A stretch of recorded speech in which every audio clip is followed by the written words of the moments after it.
जमीन से 480 फीट ऊंचे 4500 साल पुराने इस पिरामिड के अंदर ऐसा क्या था जिसको सिर्फ देखने के लिए रिसर्चर्स ने एक रोबोटिक कैमरा पिरामिड के अंदर भेजा। एक जगह पर आकर रोबोटिक कैमरा रुक गया क्योंकि अब उसके सामने पत्थर का एक स्लैब था। रिसर्चर्स का मानना था कि इस स्लैब के पीछे जरूर कोई ऐसा राज छुपा है जो पिछले 4500 सालों से दफन है। ये राज इनको हर कीमत पर जानना था, इसलिए उन्होंने रोबोट के आगे एक ड्रिल मशीन लगाई जिसने उस पत्थर के स्लैब में बारीक छेद कर दिया।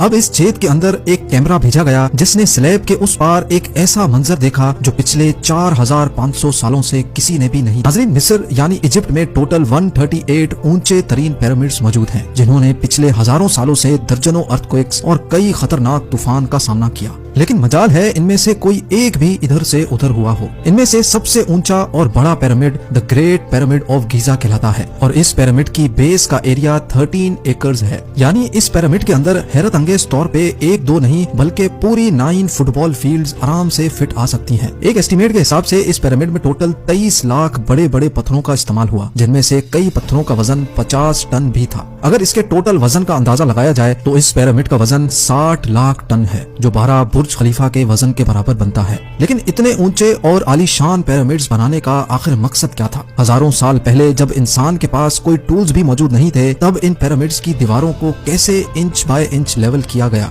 कैसे 50 टन वजनी पत्थरों को स्क्वायर शेप में काटकर बगैर क्रेन के ही 480 फीट ऊंचाई तक पहुंचाया गया? और इनको बनाने में ऐसे कौन से इंजीनियर्स का हाथ था जिन्होंने इन पिरामिड्स को अर्थक्वेक प्रूफ के साथ साथ इनकी तमाम साइड्स को एग्जैक्टली 51.5 डिग्री के एंगल पे सेट किया? ये सब आप जान सकेंगे आज की इस वीडियो में। तो आइए शुरू करते हैं। Challenge number 1। कई सदियों से मुख्तलिफ रिसर्च टीम्स इस पिरामिड की कंस्ट्रक्शन टेक्निक जानने के लिए सर जोड़कर बैठी थीं कि आखिर इस पिरामिड की हर side exactly north, south, east और वेस्ट पे बगैर कंपास के कैसे सेट की गई होंगी। कई एक्सपर्ट्स का मानना है कि उस टाइम के आर्किटेक्ट्स ने सबसे पहले ऐसी जमीन तलाश की होगी जो लाखों टन वजनी पत्थरों का वजन झेल सके। उसके बाद पोलर स्टार्स यानी वो सितारे जिनकी मदद से अर्थ के पोल्स का पता पड़ता है, उनकी मदद से पिरामिड की हर साइड को मार्क किया गया।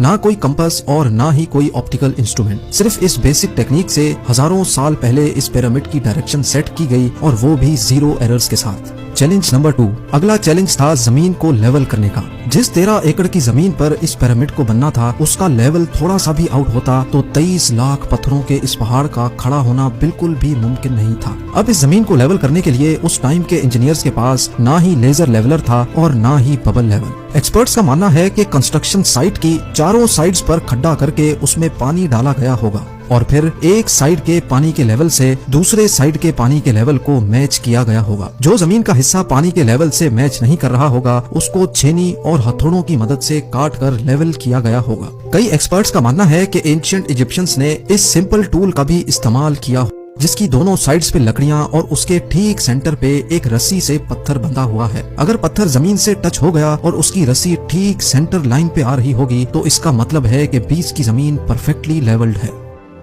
Challenge number 3। अब पिरामिड कंस्ट्रक्शन